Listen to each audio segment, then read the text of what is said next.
সকালবেলা নিরিবিলি রেলগেট, সেই পুরোনো আমলের যে উইঞ্চ মেশিন ঘুরিয়ে সেই রেলগেট, এখনো ইলেকট্রিক ব্যারিয়ার হয়নি। বর্ষা, মারাত্মক পরিমাণের বৃষ্টি। এই সেই গেট, যে গেটে আমি বলেছিলাম যে গেটের গেটম্যান সুন্দরভাবে লিখেছিল, এই যে গেটম্যানের ছবি।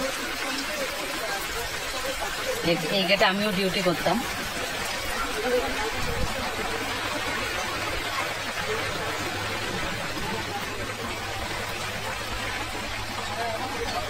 এই যে পুরো ছবি, ক্যানিং লোকাল আসছে, টাউন বনগা ক্যানিং লোকাল বৃষ্টিতে ভিজে আসছে পুরোপুরি।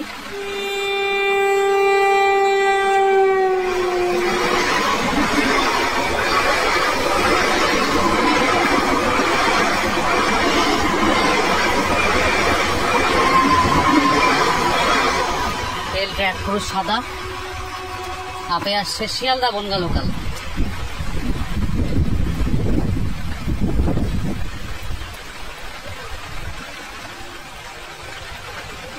বর্ষার প্রকৃতি ট্রেনটা কভার করে নিই।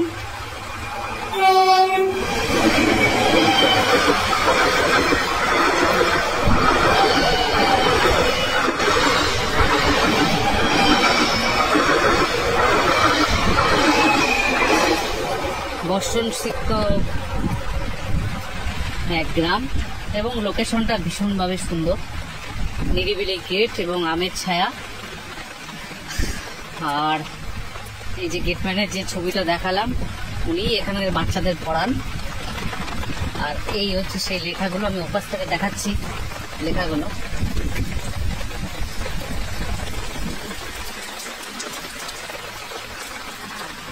এই আমাদের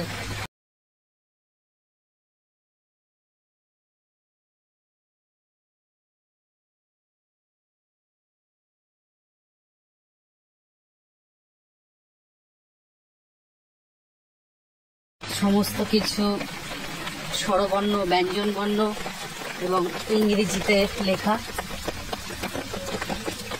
আর গেটের রাস্তা ওপাশে চলে গেছে, বর্ষণ সিক্ত রাস্তা গ্রামে মিশে গেছে।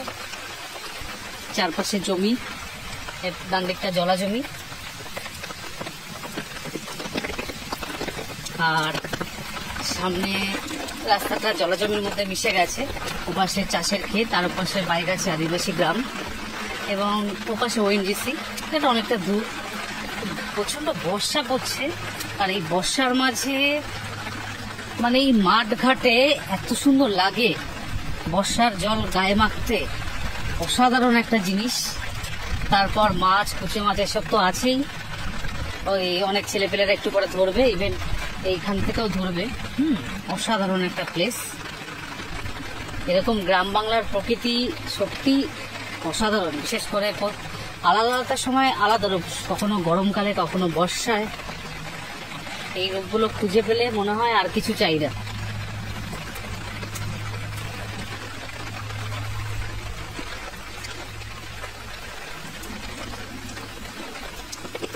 ঠিক আছে, টাটা। আজকের মতো আপাতত এটুকুই।